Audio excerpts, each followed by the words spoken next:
Tollywood successful director Anil Ravipudi తన third cinema Raja the great చేశాడు.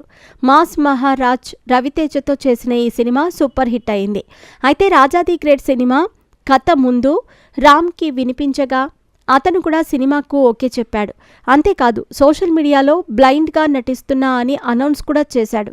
కానీ ఎందుకో ఆ ప్రాజెక్ట్ నుంచి రామ్ ఎగ్జిట్ అవ్వటం, రవితేజ ఎంటర్ అవ్వటం జరిగింది. రామ్తో సినిమా చేయాలని ఉన్నా చివరి నిమిషంలో అది చేజారింది.